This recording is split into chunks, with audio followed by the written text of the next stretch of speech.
a beginner's guide to reading tarot cards. I don't know how they work, but my theory is that it's a way to let your subconscious get in touch with you consciously. I think anyone can read tarot cards as long as you're open-minded. You know, if you ask the universe for signs, you'll get them. And this is a way to bring out your innermost desires and figure out what you really want and what's really going on, etc. So, let's get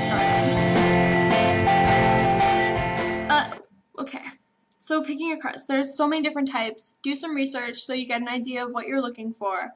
Like, I mean, there's something for everyone. There's a wide variety of choices. There's classic tarot cards, there are angel tarot cards, karma tarot cards, classic tarot cards, Chinese tarot cards, African tarot cards. Then there's more creative tarot cards like Lord of the Rings tarot cards. Well, I guess that's not really creative. But what I was really thinking of when I said that was my friend has cat people tarot cards. She loves cats. So that jumped out at her right away. There are also gummy bear tarot cards. I'm not joking. But yeah, when you go to the bookstore or wherever you're going to buy them, make sure you pick a pack that jumps out at you and that appeals to you. Like, you'll just know. If you go in there and you're looking at them and you're kind of iffy and maybe you don't want to spend the money and I don't know. If you're not feeling it, then don't buy some. Because the first time I went in, I got the Grail Tarot. I wasn't feeling it, but I wanted to learn anyway. But I guess it just wasn't my time. So the second thing is getting to know your cards. I think it's really important to read the entire book. There's 2 pages per card. And I know that might seem like a lot since there's 78 cards in a deck, but it's really not that bad. If you're excited, you'll read the whole book. I was so excited to get started. I read the book in one day at work. Don't tell my boss. That's how excited I was. But I mean, if you're more excited to get started and to find answers, you can start by asking simple questions and maybe lay out one card and then look it up in the dictionary. And figure out what it means. You can do that, but I still think it's important to read the book from front to back, or whatever. Just read the whole book. Okay, reading tarot cards. If you get a good deck, there will be a section on spreads. See? There are spreads for all sorts of things. There's a classic Celtic cross spread, the astrological spread. Then there's love and romance spreads, if you can see. Stuff like, will this relationship last long?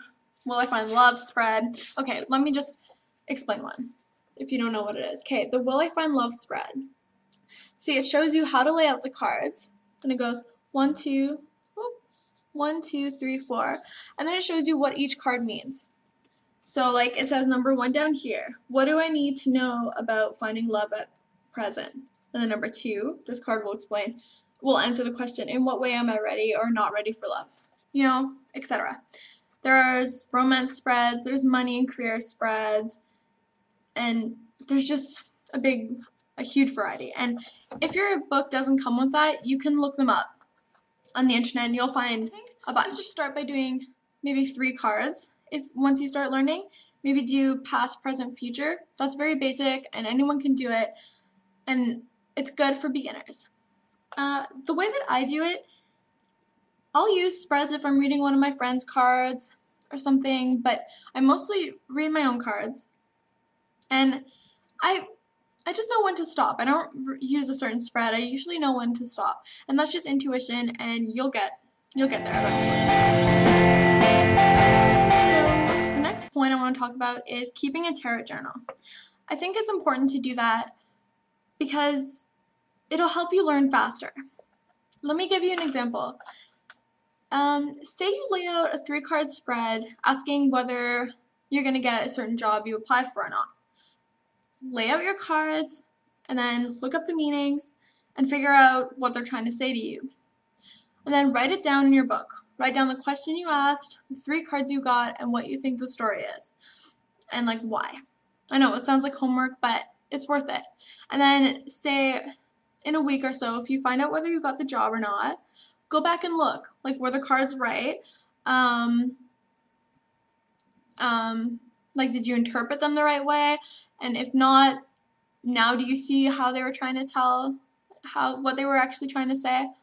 It'll help you learn a lot faster, and you'll be surprised. Like I've gone back a couple times and I'm like, wow, the cards, they were right, and I just didn't want to hear it, or I didn't want to see it that way. It's important to keep an open mind no matter what they're telling you. If you see something you don't want to see, don't pretend it's not there.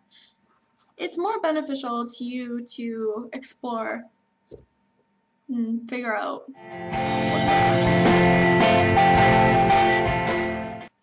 One way to read your dreams is to go through the entire deck and find a card that speaks to you. Like maybe find a card that looks like your dream or gives you the same feeling of your dream. But anyway, so once you find a card that reminds you of your dream, lay it out and then say, is my subconscious trying to tell me something? Ask questions like that and flip one card after another while asking questions, and just see what you can find out about yourself. If there are any questions about this, feel free to ask. If you have any stories you want to share with me, I love hearing them. I love talking about stuff like this, and I'm really going to make this blog about talking about tarot cards and like experiences I've had, like strange things that have happened to me, and like lucid dreaming. I want to make a video about how to lucid dream, but it's hard to do it in one video. I ramble on so much. Yeah, so thank you for stopping by my page, and feel free to send me a message or leave me a comment. I know I'll reply. I'm brand new to YouTube. I'm not flooded with comments or anything, so I will reply. And good luck reading tarot cards.